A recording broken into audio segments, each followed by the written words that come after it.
Hello, friends. Welcome to, Ten of Cups right off the bat. Welcome to your November monthly reading for Scorpio.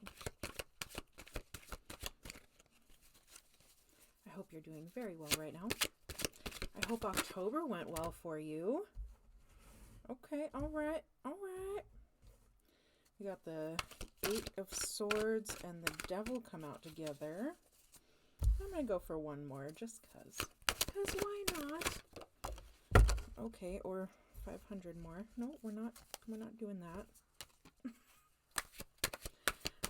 We will do the basic reading here and then an extended over on Patreon for those of you who enjoy extended readings.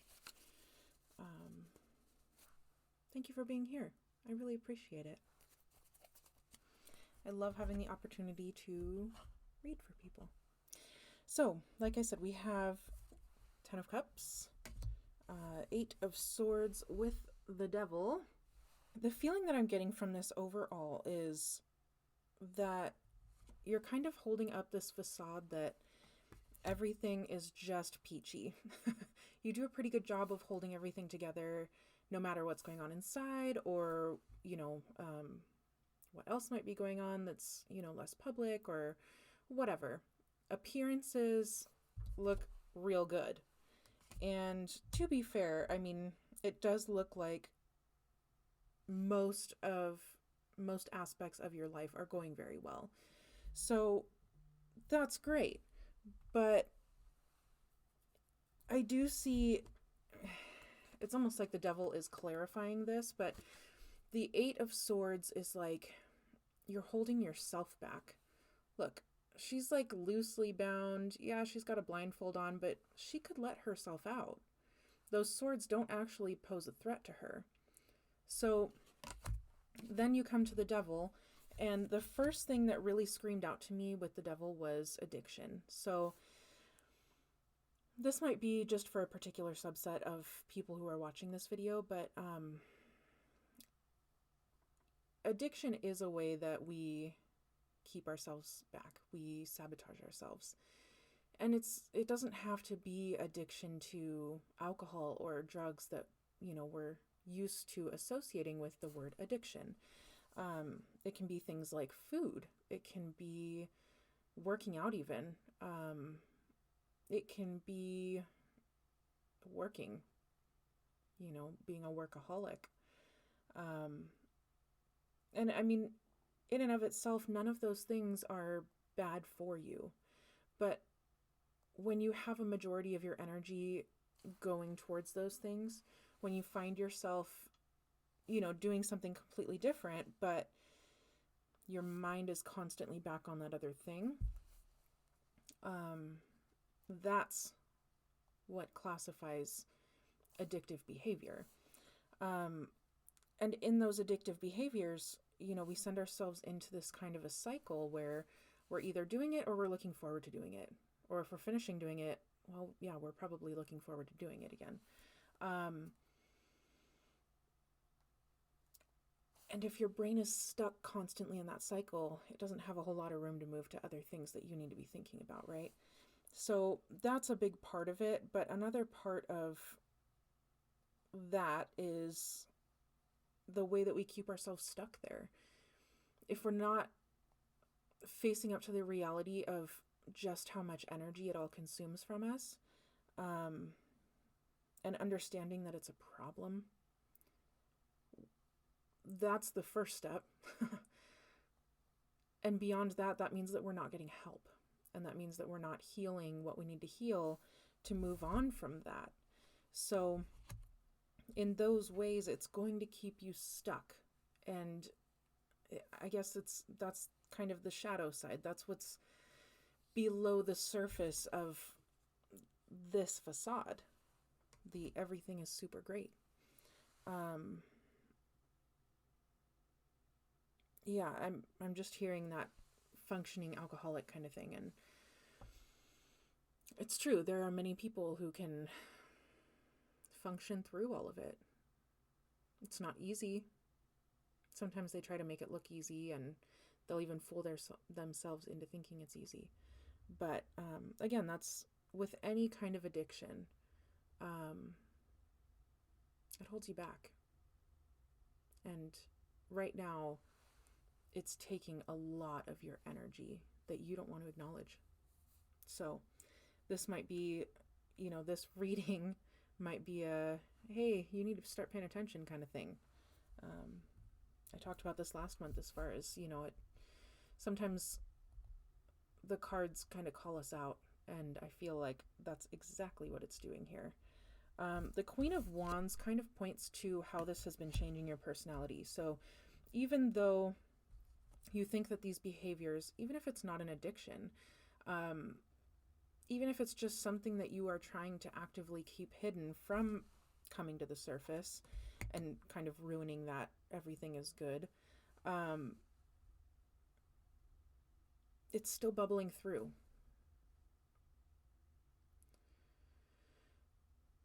When you're trying to hide things, there's always something that's going to bubble through. And this is no different.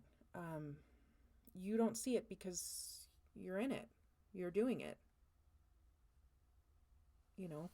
Maybe you have seen it. Maybe you've noticed that you've been a little bit different. But what other people are seeing is, you've been a little shorter. Not height-wise, but temperament-wise. You're quicker to be angry. You're maybe a little bit bitchy, right? You might be very demanding. Those kinds of traits where people aren't really wanting to be around you. And that's not normal for you. I feel like in the past, you did kind of have this 10 of Cups energy, and it was true. And everything was aligned, right? That's the big difference. You've allowed this other area to be out of alignment, but you're still just trying to keep it hidden. But the cracks are starting to show, and people are taking notice. And I'd bet that you know that. You probably just didn't want to confront that within yourself. And I know that's hard. Those are hard truths to come up to bat for, right? But we only have one life. And life is so dang short. If it's something that you're trying to keep hidden like that, usually that means it's problematic. And I think you know that. So here's your wake-up call. If you're looking for a sign, this is it. It's time. Time to get your stuff together. Let's pull an oracle card here.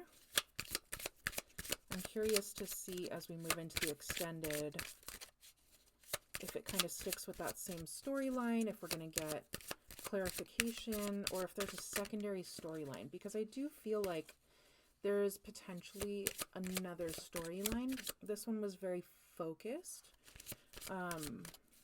So we'll just see. It always has me curious.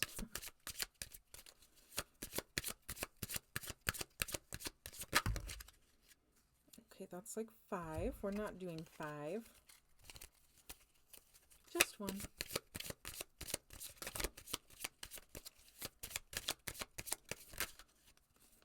Okay. It brought 2 out. I will take them both. That's fine. The first one says, when I accept the love of the universe as my primary teacher, I will always be guided back to the light. That's beautiful.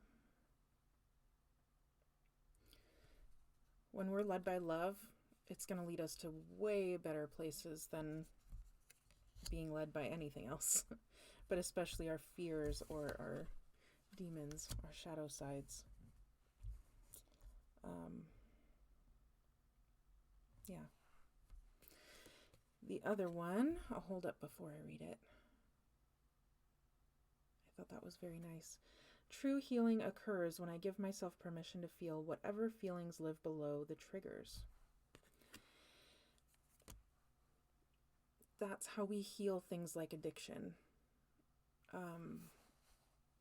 they are diseases. So I take caution in saying something like that, because there are things that get messed up in our brains, and, you know,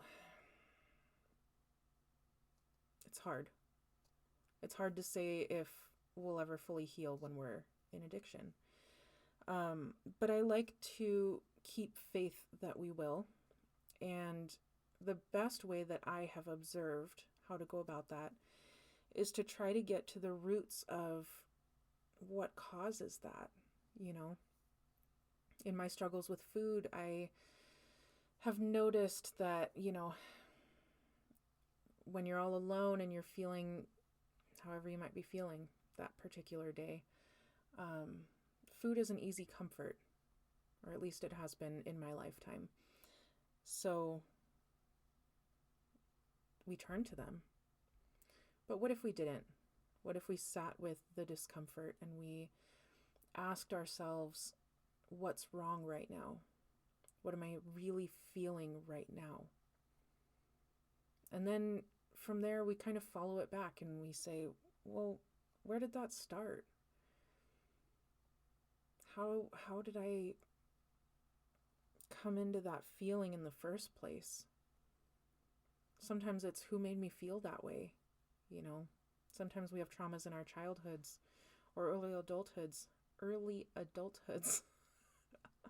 that that act as that root. And until we unravel all of that and heal those pieces, it makes it much harder to heal the more surface level things going on, our behaviors, because those are really just symptoms. So if we can heal that root cause, and this talks exactly about that, in order to heal it, we have to feel it. So whatever you're feeling that kind of makes you avoid and head into those problematic behaviors, allow yourself to feel it and then go from there. Anyway, I think that's all we have for this basic reading here. Again, I'm curious to see where we go in the extended. So if I see you over there, I'll see you on Patreon. And if this is where we part ways, that's totally fine too. Either way, I hope that there was a nugget of help in here for you. And I look forward to reading for you again soon. I love you lots. Bye.